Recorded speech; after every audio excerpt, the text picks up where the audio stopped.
Welcome to my presentation on how to create a cosplay. My name is Casey Winchester, and I'm going to kind of guide you through some tips, tricks, and just overall how I create my characters for cosplay in hopes that you may be able to learn something and be able to do your own cosplay. So here's some 3 cosplays I've done just sort of in the past to give you an idea of what I'm talking about when I say cosplay. So left to right, we have Castiel from Supernatural, the Quartermaster of MI6 from James Bond Skyfall, and then Clint Barton, based on the comics, with sort of the mind control aspect that we see in the first Avengers. So step 1 is figuring out your character. This is either the hardest step or the easiest step. Some people know their characters, other people have no idea what they want, but they know they want to cosplay.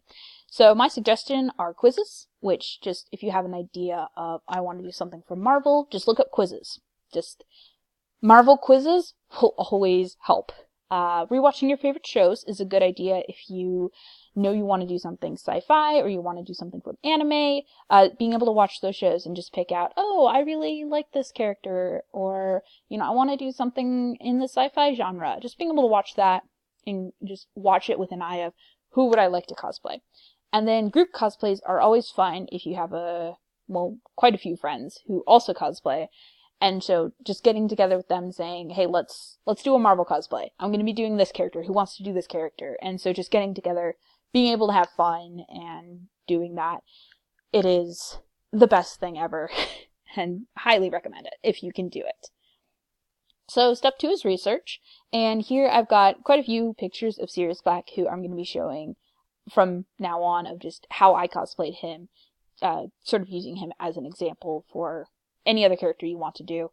We're just going to do Sirius for now. And so some of the elements you notice that they all have in common is long hair, sort of not the most put together, and then also the gray eyes, which pops in a few of them. And so just being able to have those key elements, but also being able to see what does this character always have in every picture that he's in. And so those are kind of important steps to remember of just what does my character look like.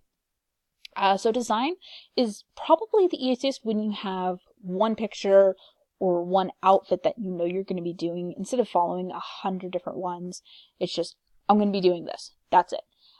So with this one, this is Sirius Black from Sonoris, which is a show on YouTube. And so we see kind of the hair, the eyes, and then you have his outfit. And so that's kind of a key element to keep in mind when you're creating your character. And so step 4 is planning. This is the most important. Whether you are a beginner or whether you've been doing this for 100 years, you have to plan it out or you will just get swamped and you will lose and have no idea of what you're doing. And so it's important to keep that in mind of just plan. Even if you don't know what you're doing, just plan it out. Take a breath and get started. And so I have 2 different ways to do it. One is the easy way, which is a lot better for beginners, because if you've never done this before, you don't want to get burnt out. You don't want to just say, I'm never going to cosplay again because you couldn't even get started. But then there's the detailed way for people like me who I've been planning cosplays for almost 3 years now. This is an old hat for me. So the easy way, just 3 basic steps. You have your top, your bottom, and then any accessories you feel your character needs. So with Sirius, we know he wears a button down. We know that he'll probably be wearing black or gray pants. And we know that he's going to have the Gryffindor tie. There you go. That's all you really need.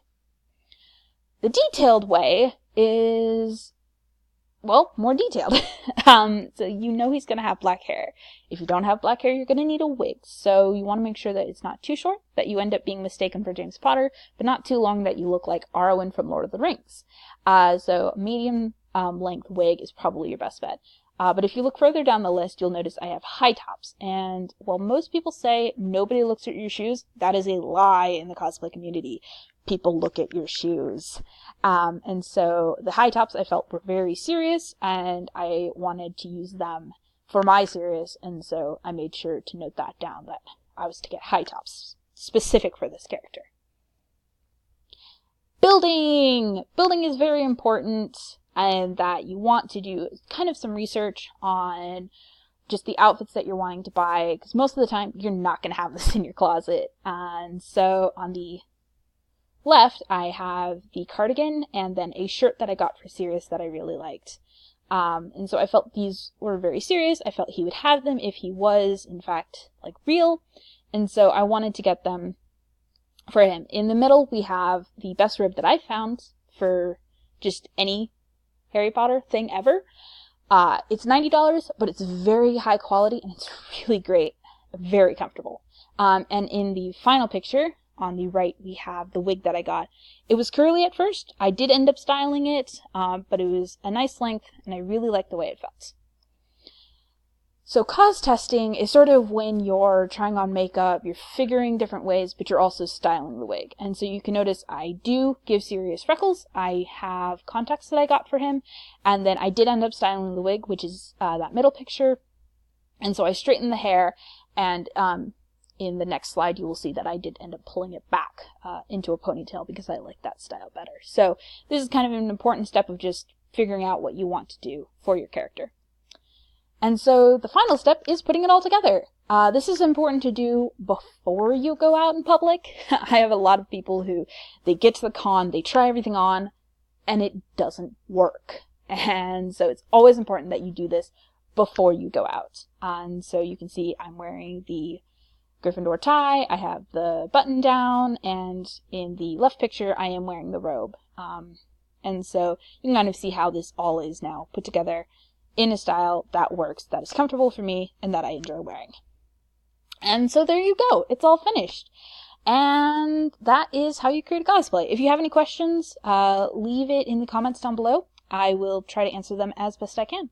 Good luck, have fun, stay safe.